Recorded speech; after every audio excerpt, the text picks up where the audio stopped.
Hello बच्चों। High force academy में आप लोगों का स्वागत है। तो एक क्लास हो चुकी है पहले, पार्ट वन। उसमें हम लोग विलेन के बारे में पढ़ चुके हैं। मैं थोड़ा आप लोगों को याद दिला देता हूँ कि हमने क्या क्या पढ़ा है। ठीक है, तो मैं उसमें आप लोगों को पढ़ा चुका हूँ विलेन के बारे में। किसके बारे में? विलेन क्या होता है। ठीक है, विलेन। और विलेन बनता कैसे है? विलेन एक विलेय पदार्थ, ठीक है, और प्लस इस ये विलायक के साथ मिलकर विलेन बनाता है। मैंने ये भी बताया था जो विलेय पदार्थ होता है वो विलायक में मिलकर विलेन बनाता है। ठीक है, विलेय पदार्थ जो होता है उसकी कम मात्रा होती है और विलायक की अधिक मात्रा होती है। और विलायक वही पदार्थ बनाते हैं जो जल में पूरी तरह से घुल जाते हैं। ठीक है, और इसके बाद फिर हमने क्या बताया था? विलेयता बताई थी, विलेयता। ठीक है, विलेयता क्या बताई थी? पहला हमने इसमें बताया था कि ठोस और द्रव, ठोस और वाटर। ठीक है, ये लिया था हमने। ठोस, कौन कौन से ऐसे ठोस थे जो वाटर में मिलकर एक विलेन बनाते हैं। ठीक है, इसके बाद दूसरा बताया था ऐसे कौन से द्रव हैं जो वाटर में मिलकर एक विलेन बनाते हैं, विलेन को तैयार करते हैं। ठीक है, इसके बाद मैंने बताया था थर्ड नंबर पे कि ऐसी गैसें जो हैं, गैस कौन कौन सी हैं जो वाटर के साथ मिलकर एक विलेन बनाती है। ठीक है, ठीक है, सॉल्युबिलिटी क्या होती है, मतलब विलेयता क्या होती है, इसको मैं बता चुका हूँ। तो अब हम लोग आगे पढ़ेंगे मोल प्रभाज क्या होता है। वैसे मोल प्रभाज मैं लास्ट में पढ़ाऊंगा, लेकिन अभी हम लोग पढ़ेंगे मोल प्रभाज होता क्या है, क्योंकि इसकी हमें जरूरत पड़ेगी। और जो हम लोग अभी आगे हेनरी के नियम में मोल प्रभाज को भी लाएंगे तो हमें मोल प्रभाज पढ़ना पड़ेगा। ठीक है, और मूल प्रभाज एक बार पढ़ जाओगे, इसके बाद फिर हम हेनरी के नियम पे चलते हैं। ठीक है, तो आज के टॉपिक जो होंगे वो होंगे मूल प्रभाज, हेनरी का नियम। ठीक है, और इसके बाद हेनरी के नियम के अनुप्रयोग। ठीक है, चलिए अब हम लोग बात करते हैं कि अब मूल प्रभाज क्या होता है। ठीक है, चलो तो ये याद दिला दिया ताकि तुम लोग भूलो ना। पर जिसने पहली वीडियो नहीं देखी है वो जाके पहली वीडियो देख लेना, चेक कर लेना, विलियन के नाम से पढ़ी होगी। ठीक है, चलिए अब देखें अब मूल प्रभाज क्या होता है। मूल प्रभाज को ही मूल अंश भी बोलते हैं। ठीक है, मूल प्रभाज की को ही मूल अंश बोलते हैं, मूल प्रभाज या मूल अंश। ठीक है, इसी को मोल फ्रैक्शन भी बोलते हैं, इंग्लिश में बोलते हैं मोल फ्रैक्शन। ठीक है, मोल फ्रैक्शन। चलिए अब देखिए मोल प्रभाज क्या होता है।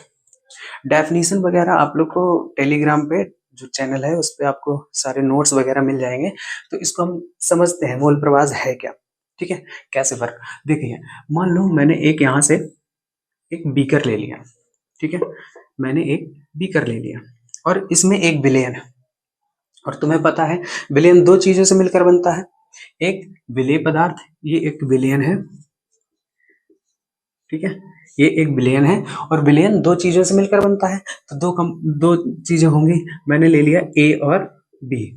ठीक है, ए और बी से मिलकर एक विलेन बना है। तो अपने पास एक विलेय पदार्थ होगा और एक विलायक होगा। ठीक है, तभी तो विलेन बना। तो विलेय और विलायक मिलकर एक विलेन बनाते हैं। तो अब यहाँ पे पूछेगा कि ए का मोल प्रभाज बताइए।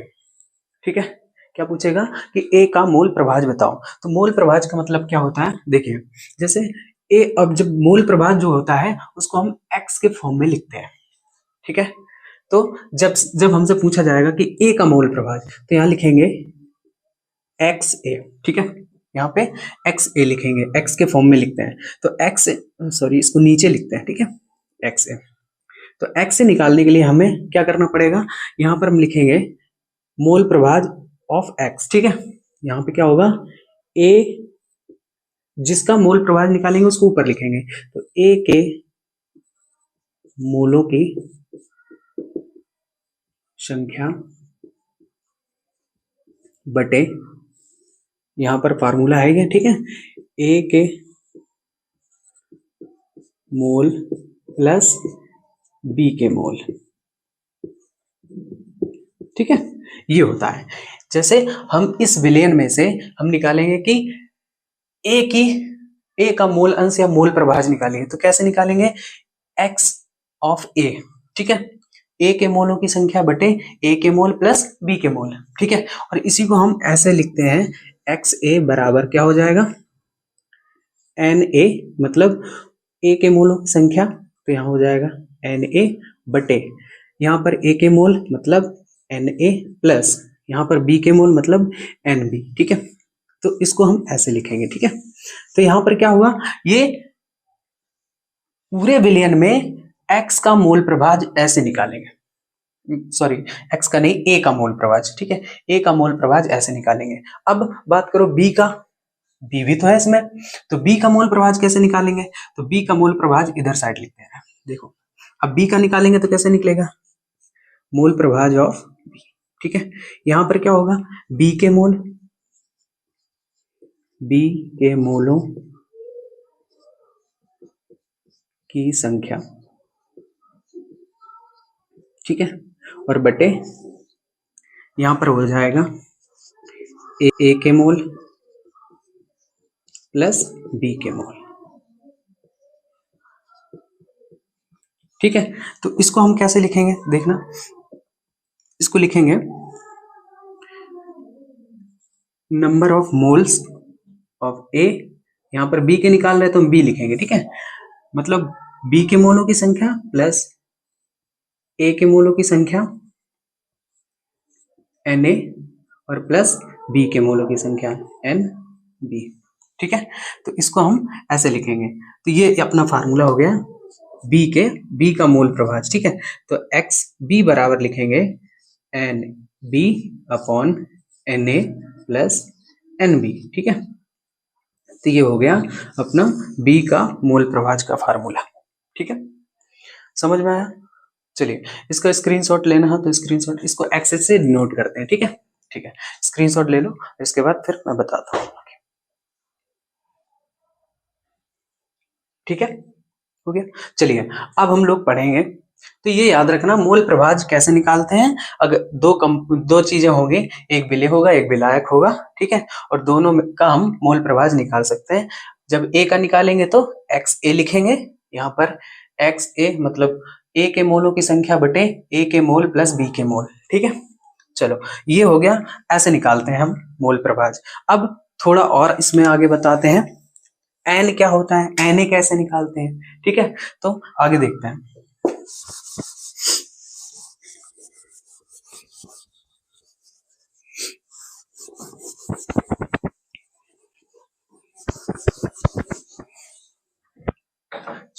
मैंने क्या बताया, मैंने बताया कि ए के जैसे हमें मोल प्रभाज निकालना है, तो हम क्या करेंगे, एक्स ए लिखेंगे बराबर यहाँ पर कितना होगा, n A upon n A plus n B, ठीक है, ये हमने लिखा था। तो इसको अब हम एन ए क्या होता है, एन ए कैसे निकालेंगे, तो जब भी तुम्हें कोई चीज मिलेगी या विलेय पदार्थ मिलेगा या विलायक मिलेगा तो उसका भार भी दिया जाएगा, ठीक है। तो मोल प्रभाज निकालने के लिए वहां पर भार और अणुभार, अणुभार हमें निकालना पड़ता है, ठीक है, कोई अणु होगा तो उसका अणुभार निकालेंगे, सिंपल सी बात है। तो इसको हम लास्ट में समझाएंगे, लेकिन जहां पर यूज है, जितना यूज है उतना हम बताएंगे, ठीक है। तो अगर एन ए निकालना है तो यहाँ पर हम लिखेंगे एन ए बराबर है ए का भार, या फिर ए का भार, जो भी पदार्थ होगा ए उसका भार, तो यहाँ लिखेंगे ए का भार और बटे अणुभार,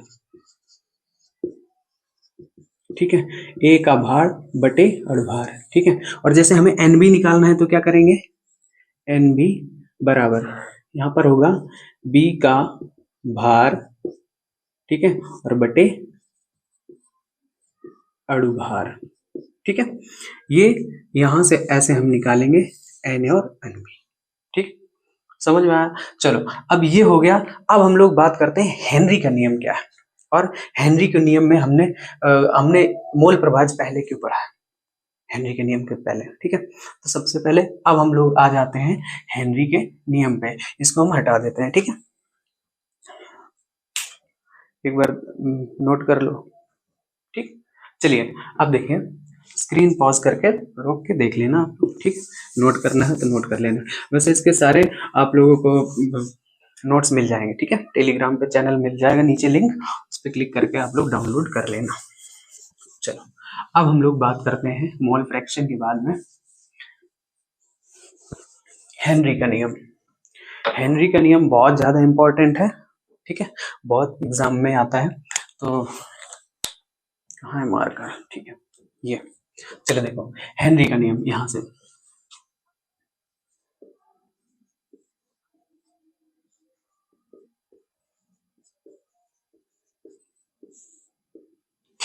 चलो देखो हेनरी का नियम में क्या है। पहले के जमाने में ऐसा होता था कि लोग मानते थे कि गैस पानी में नहीं घुलती है, ठीक है, गैस पानी में नहीं घुलती है। लेकिन हमने अभी तुम्हें पढ़ाया था विलेयता कि सभी गैसें पानी में घुल जाती है। ये बताया किसने, पता कैसे चला? तो ये बताया था वैज्ञानिक थे हेनरी, ठीक है। हेनरी एक वैज्ञानिक थे, इन्होंने बताया कि नहीं, सारी गैसें पानी में घुल सकती हैं, बशर्ते करना क्या पड़ेगा, हमें उनको प्रेशर देना पड़ेगा, ठीक है। प्रेशर देके हम किसी भी गैस को पानी में घोल सकते हैं, ठीक है, बशर्ते हर गैस में अलग अलग क्वालिटी होती है, तो हर गैस को अलग अलग प्रेशर पर हम घोल सकते हैं द्रव में, ठीक है। बल तो देखो हेनरी का नियम क्या था, हेनरी ने अपने नियम में क्या बताया, देखिए। तो हेनरी ने बताया नियत ताप पर, ताप समान होना चाहिए, ठीक है, नियत ताप पर किसी द्रव में, किसी द्रव में घुल सकने वाली,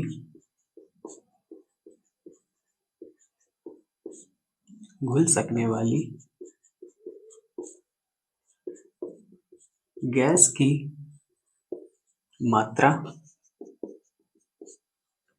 किसी नियत ताप पर किसी द्रव में घुल सकने वाली गैस की मात्रा उसके आंशिक दाब, आंशिक दाब के समानुपाती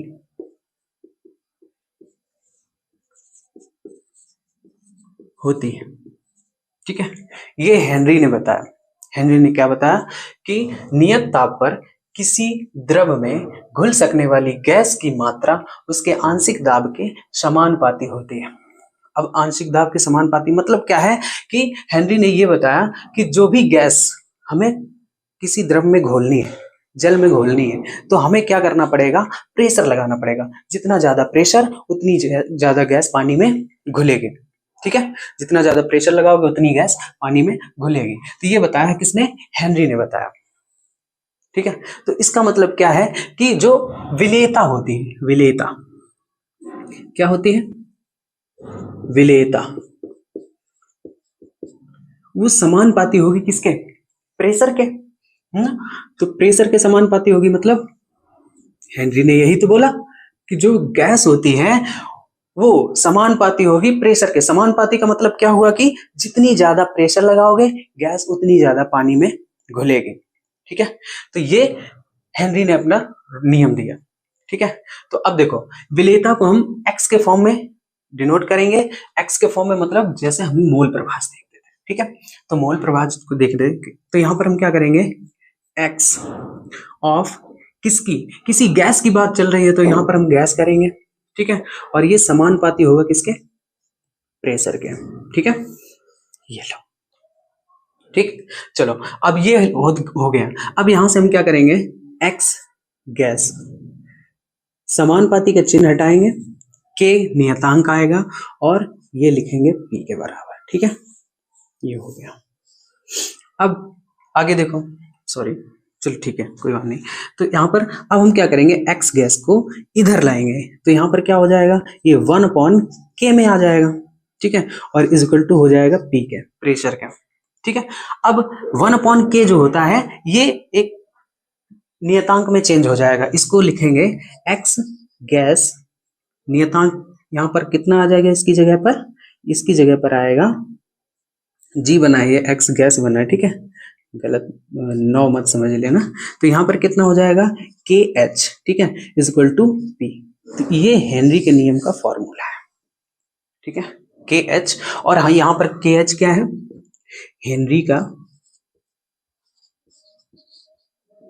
हेनरी स्थिरांक, हेनरी स्थिरांक, ठीक है, ये के हेनरी स्थिरांक है, ठीक। अब देखो, अब यहां से समझते हैं हेनरी स्थिरांक। तो अब यहां से समझेंगे क्या कि हेनरी ने जो बोला है, यहां मत लिखें, यहां नहीं लिखते हैं। आप एक बार इसका स्क्रीनशॉट लो, इसके बाद फिर हम उधर साइड लिखेंगे, ठीक है, थोड़ा समझाना पड़ेगा। चलो चलो अब देखो, ठीक है। तो यहां पर क्या होगा, हेनरी स्थिरांक यह है कि एच का मान। अब एक चीज देखो,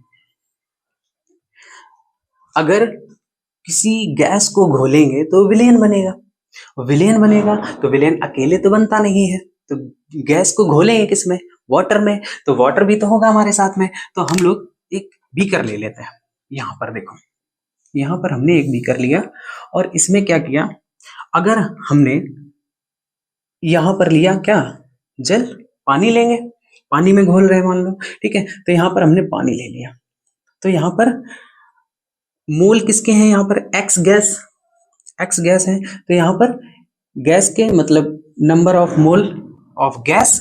और यहाँ पर जब हम ये गैस के मोल आए कहां से, जब हमने इसको गैस को इसमें घोला होगा। और गैस घुलेगी कैसे, जब हम इस पर प्रेशर लगाएंगे।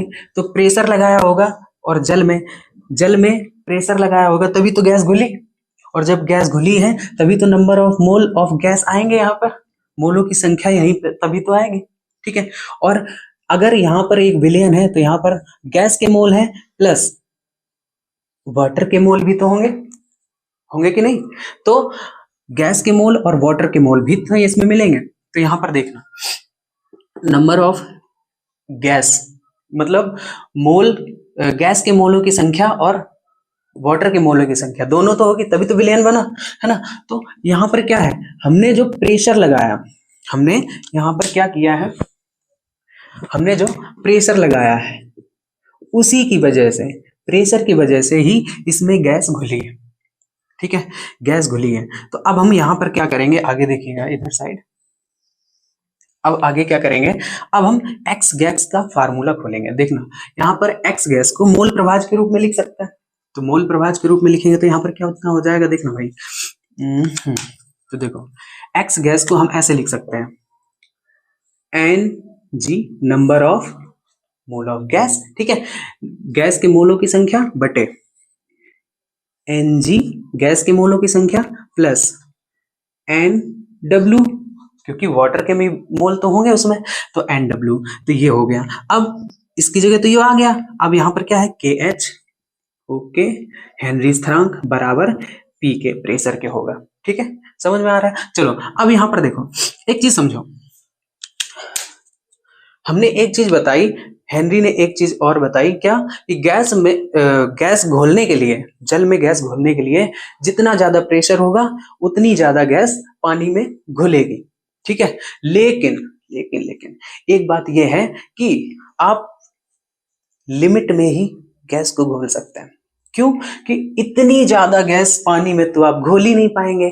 क्यों, इतने में इस बर्तन में कितना ज्यादा प्रेशर लगाओगे, बहुत ज्यादा प्रेशर लगाओगे बर्तन टूट जाएगा, चाहे जो बर्तन लेके आओ, बहुत ज्यादा प्रेशर लगाने पर बर्तन टूट जाएगा, ठीक है। इसका मतलब क्या है, और एक चीज समझो कि वाटर जो होता है, पानी, एक लीटर जल में, एक लीटर जल में कितना आयतन होता है, कितने जल के मोल होते हैं, तो जल के मोल होते हैं 55.5 मोल, ठीक है। एक लीटर जल में 55.5 मोल जल के होते हैं, और एक मोल में कितना होगा, 55.5 और गुणे, एक मोल में क्या होता है 6.022 इंटू 10 टू पावर माइनस का 10 टू पावर 23, सॉरी 23, अणु होते हैं, अणु या परमाणु दोनों होते हैं, इतना ही होता है। ठीक है, एक मोल में अगर अणुओं की संख्या निकालेंगे तब भी हम 6.022 इंटू 10⁻23 का मल्टीप्लाई करेंगे तब अणु निकलेंगे। ठीक है, तो यहाँ पर इतने इतने सारे H2O के अणु होंगे। ठीक है, इतने सारे H2O के अणु, समझो मल्टीप्लाई करना पड़ेगा इतने सारे H2O के अणु 1 लीटर पानी में, और आप कितनी ज्यादा गैस घोल सकते हैं, इतनी मतलब इतना प्रेशर लगाकर आप गैस घोल सकते हैं कि यहाँ पर देखो कितनी बड़ी संख्या है ना। तो इसका मतलब क्या है कि हम यहाँ पर बोल सकते हैं कि नंबर ऑफ गैस, मतलब जो मोलों की संख्या, गैस के मोलों की संख्या होगी वो जल की तुलना में बहुत कम होगी, है ना, जल की तुलना में बहुत कम होगी। इसलिए हम यहाँ से नेग्लेक्ट कर सकते हैं किसको, Ng को। ठीक है, नेग्लेक्ट कैसे, मतलब Ng को हम ऐसे लिख सकते हैं NW। ठीक है, मतलब पानी के अणुओं के आगे गैस के अणुओं की संख्या बहुत कम होगी। ठीक है, इसलिए हम इसको नेग्लेक्ट कर देंगे। अब नेग्लेक्ट करेंगे तो अब ये वाला जो होगा ये हट जाएगा पद। अब यहाँ पर क्या आएगा, Ng अपॉन NW।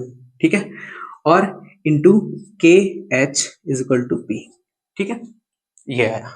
अब Ng को हम कैसे लिखते हैं वो देखो, Ng का मतलब क्या है, number of number of mole of gas, gas के मोलों की संख्या। और मोलों की संख्या निकालने का हमने एक फार्मूला तुम्हें अभी बताया था थोड़ी देर पहले, मोलों की संख्या निकालने का।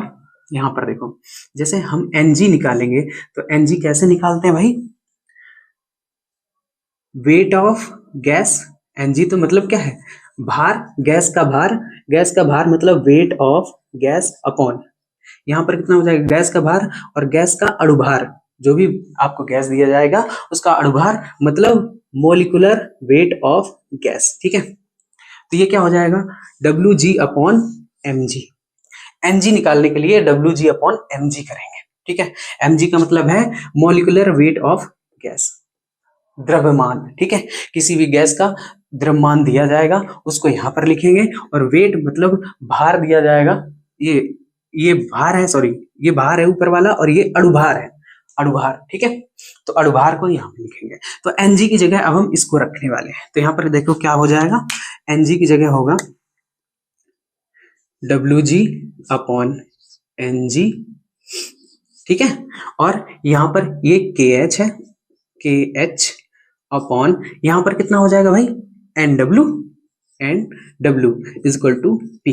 ये फाइनल आपका फार्मूला बनेगा, इससे बनेंगे सवाल। ठीक है, अब NW क्या है, यहाँ पर NW क्या है, NW का मतलब 1 लीटर जल में जल के अणुओं की संख्या। ठीक है, तो यहां पर जब 1 लीटर जल दिया जाए, जब 1 लीटर जल हो तो हम NW का मान हमेशा 55.5 रखेंगे। मोलों की संख्या 55.5, अणुओं की संख्या इसमें 6.022 इंटू 10⁻23 से मल्टीप्लाई करेंगे। ठीक है, तो ये होगा, और मोलों की संख्या लिखनी है तो इतने मोल होते हैं 55.5 मोल। ठीक है, 55.5 मोल, और यहाँ पर मोलों की संख्या ही निकालनी है हमें। ठीक है, तो ये हमेशा रखेंगे जब 1 लीटर होगा। ठीक है, और अगर मान लो आधा लीटर हो गया तो फिर इसकी संख्या को हाफ कर देंगे, आधा कर देंगे। ठीक है, और अगर हाँ ठीक है, जितना भी हो उसी के हिसाब से, अगर आधा लीटर हो गया आधा कर देंगे, और उसका हाफ हो गया तो उसका हाफ कर देंगे। ठीक है, वो अपने अकॉर्डिंग सवाल जब लगवाएंगे तब आगे समझ में आएगा। ठीक है, तो ये रहा आपका हेनरी का नियम। ठीक है, ठीक, नोट कर लो या फिर स्क्रीनशॉट ले लो, इसके बाद फिर आगे चलते हैं, अब हेनरी के नियम के अनुप्रयोग पढ़ाएंगे। ठीक है, करो।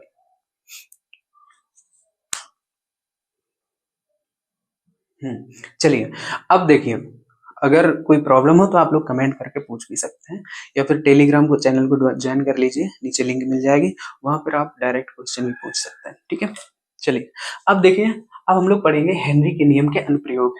हेनरी ने अपने अनुप्रयोगों में क्या बताया।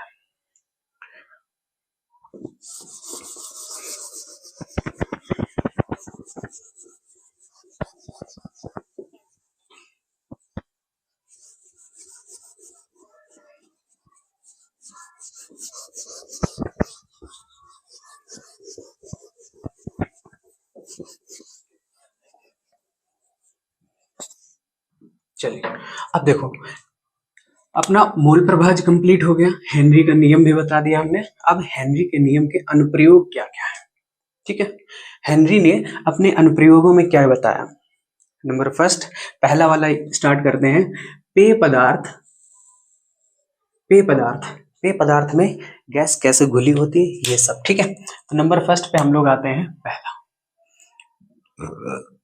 पेय पदार्थ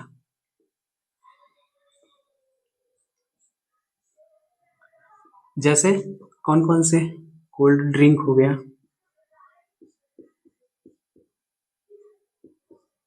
ठीक है, और सोडा वाटर, ठीक है, ये सब। तो तुमने देखा होगा कोल्ड ड्रिंक और सोडा वाटर बोतल से ऐसे होती है, ऐसे करके, और इधर साइड ऐसे ढक्कन लगी होती है, ठीक है, और ऐसे करके, ठीक है, ऐसे ढक्कन लगी होती है। देखा होगा कोल्ड ड्रिंक्स जो होती हैं उनमें क्या होता है। अच्छा आप लोग बताइए, कोल्ड ड्रिंक्स में कौन सी गैस घुली होती है, कोल्ड ड्रिंक्स में कौन सी गैस घुली होती है। तो लाइव तो है नहीं, रिकॉर्डेड है, मेरे को बताना पड़ेगा। तो देखो कोल्ड ड्रिंक में जो होता है CO2 गैस होती है। कौन सी होती है, कार्बन डाइऑक्साइड, ठीक है। अब इसमें हेनरी का नियम काम कैसे करता है, हेनरी का नियम कैसे काम करता है, तुम लोग देखोगे जब तुम कोल्ड ड्रिंक की बोतल को खोलते हो, अगर तुमने बोतल को आराम से खोला, धीरे से खोला, तो क्या होता है, इसमें बुलबुले कम निकलते हैं, ठीक है, बुलबुले निकलते हैं, जैसे दिखेंगे तुम्हें। अगर कांच वाली बोतल देखो ना, उसमें भी दिखता है और वैसे भी दिखता है, ठीक है, तो उसमें बुलबुले जैसे निकलते दिखेंगे, लेकिन कम मात्रा में। अगर मान लो तुमने इसकी ढक्कन को तेजी से खोला, मतलब अचानक खोला और हिला के खोला, तो यहाँ पर क्या होगा, बुलबुले ज्यादा मात्रा में निकलेंगे, ठीक है, बुलबुले ज्यादा मात्रा में निकलेंगे अगर इसकी ढक्कन को तुमने खोल दिया तो। ऐसे समझ में आ रहा है।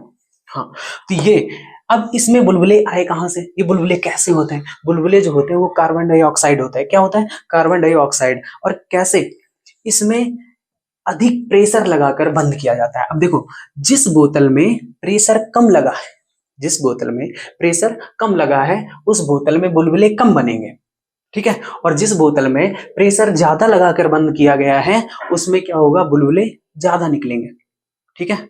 तो आप लोग देखिएगा कि कोई बोतल होती है, ठंडा पीते हैं ना, उसमें देखना कि कोई कोई बोतल होती है उसमें बहुत ज्यादा बुलबुले निकलते हैं, तो उसका मतलब है इसमें हेनरी का नियम ज्यादा प्रेशर लगाकर बंद किया गया, हेनरी का नियम काम कर रहा है, लेकिन इसमें क्या है, ज्यादा प्रेशर लगाया गया, ज्यादा प्रेशर लगाया गया, इसका मतलब इसमें बुलबुले ज्यादा बनेंगे, ठीक है, और बुलबुले ज्यादा बनेंगे मतलब उसमें कार्बन डाइऑक्साइड ज्यादा होगा, तो जिसमें ज्यादा बुलबुले वो हानिकारक है, मतलब कार्बन डाइऑक्साइड उसमें ज्यादा घुला है, ठीक है, समझ में आ रहा है। चलो अब आगे देखिए, ये तो हो गया हेनरी का नियम का पहला अनुप्रयोग। पेय पदार्थ में क्या होता है, कोल्ड ड्रिंक्स वगैरह में, और सोडा वाटर वगैरह देखे होंगे आप लोगों ने, सोडा वाटर में भी क्या होता है, उसमें भी CO2 ही घुला होता है, ठीक है, बुलबुले के रूप में निकलता है, ठीक है। तो अब ये रहा हेनरी का नियम का पहला अनुप्रयोग, ठीक है। उन्होंने ये बताया जो कोल्ड ड्रिंक्स बोतल होती हैं उनमें क्या होता है, कार्बन डाइऑक्साइड को प्रेशर देके बंद किया जाता है, और जब उनको खोला जाता है तो वो बुलबुले के रूप में कार्बन डाइऑक्साइड निकलता है,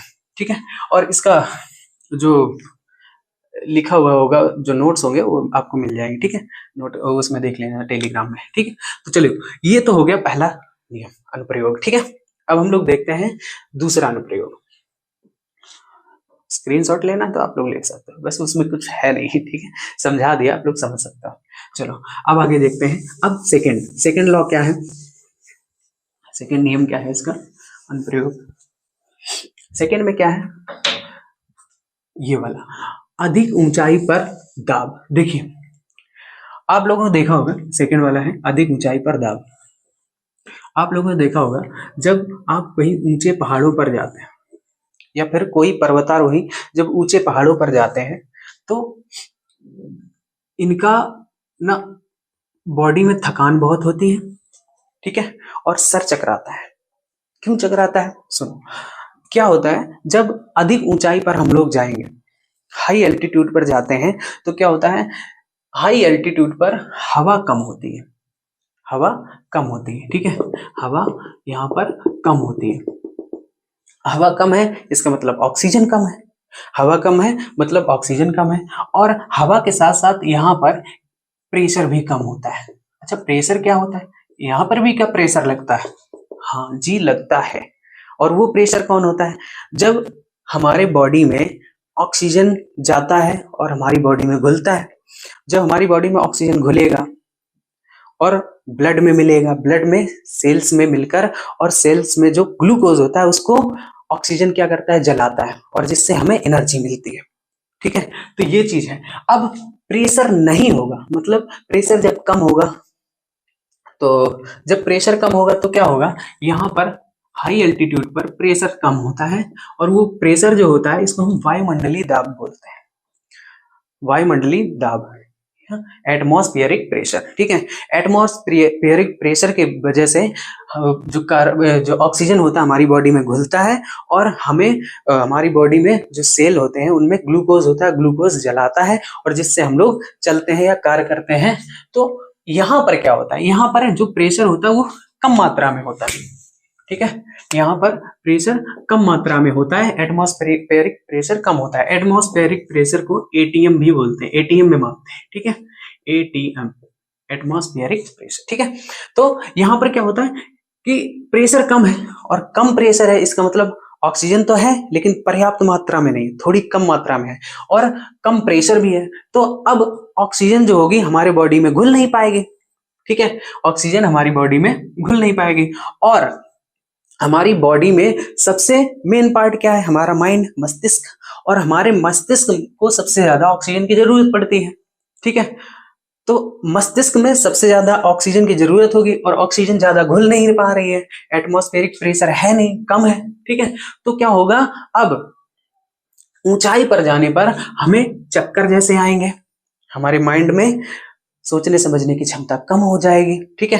हाई एल्टीट्यूड पर जाने पर क्या होता है? हमारे माइंड में सोचने समझने की क्षमता कम, चक्कर आना, ठीक है, ये सब होता है। तो क्यों होता है? क्योंकि ऑक्सीजन घुल नहीं पाती और हमारी सोचने समझने की क्षमता कम होने लगती है। और इसी रोग को हम लोग एनोक्सिया बोलते हैं। क्या बोलते हैं?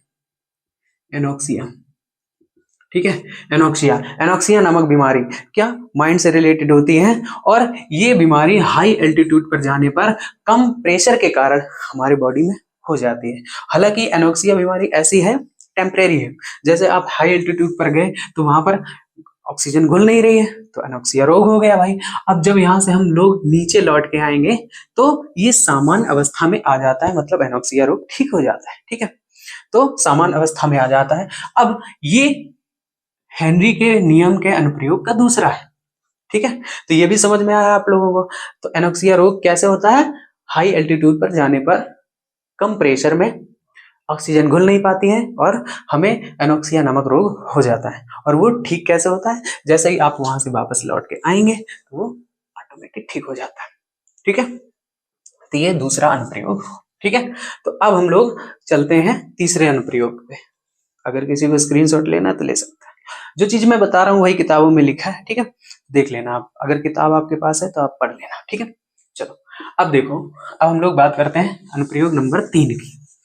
तीसरे अनुप्रयोग में क्या बताया हेनरी ने?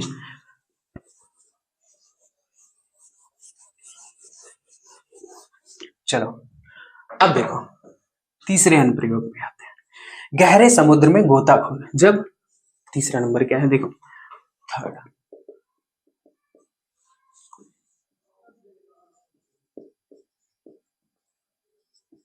गहरे समुद्र में क्या होता है? जब कोई गोताखोर, देखना, गोताखोर,